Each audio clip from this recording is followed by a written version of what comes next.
अॼु तुंहिंजो ॾंगा बा भञी बि तोखां पैसा वठंदुमि। पीउ जो खीर पीतो थी त हथ लाइ ॾेखार मूंखे। अरे इहो पीउ जो खीर कीअं थींदो आहे? साबित करे ॾियाई। साबित कई त पैसा छॾिया मां। हल मूंसां। अदानी खीर जो डॿो त ॾे। तूं चए त पैसा न आहिनि। अरे पैसा न आहिनि। अरे तुंहिंजे पीउ जो खीर आहे छा? साबित थी वियो पीउ जो खीर।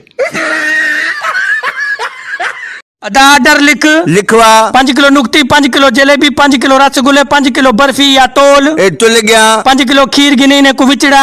ए विचड़ा में से ए बंदा पटेंदा पिमी विचू 50 थी देवस। डॉक्टर साहब मुझे अबे केतरी सो तबीयत सही न थस। पढ़ियल लिखियल आई? अल्हम्दुलिल्लाह पढ़ियल लिखियल आ। फिर वाइट सेल ख़त्म। बस मां 5 मिनटन में मोटियुस। पुटे के 3 घंटा थिया न मोटियो आ। डॉक्टर साहब पूरो शहर घुमियो अच्छा सेल न मिलियान। ही गाड़ा वठी आयो तोशीबा जा। वड्डा मुझे नंढे भाउ ऐं मां अवां जो केड़ो ॾोह कयो आ। असां ॿिन्हिनि फुकरान जी काट लगी पियो आ बाबल। इंशाल्लाह मैं उस दिन की इंतजार कर रहा हूं। तुम और तुम्हारा छोटा भाई जेल में होंगे जब।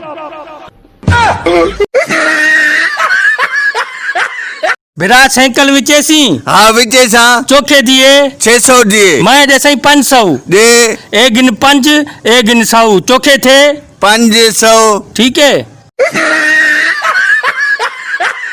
सबूते गवाह दे तहत पोपट खान ते को 5 साल दी सजा सुनाई वेंदी है। वो जज साहब मेरा घर बहु परे मैं को रोटी कौन देसी मैं रोटी की तू कोसा। रोटी ते को जेल च मिलसी। या गालत पुछे 20 साल बे भी वदावस। अरे छोकरा पोपट तू थी भी। Yes sir. पाकिस्तान जो इमरान खान को अग में वजीर आजम केरियो नवाज शरीफ नवाज शरीफ नवाज शरीफ। सर सलवार कमीज। सबूते गवाह दे तहत पोपट खान ते को 5 साल दी सजा सुनाई वेंदी है। वो जज साहब मेरा घर बहु परे मैं को रोटी कौन देसी मैं रोटी की तू कोसा। रोटी ते को जेल च मिलसी। या गालत पुछे 20 साल बे भी वदावस।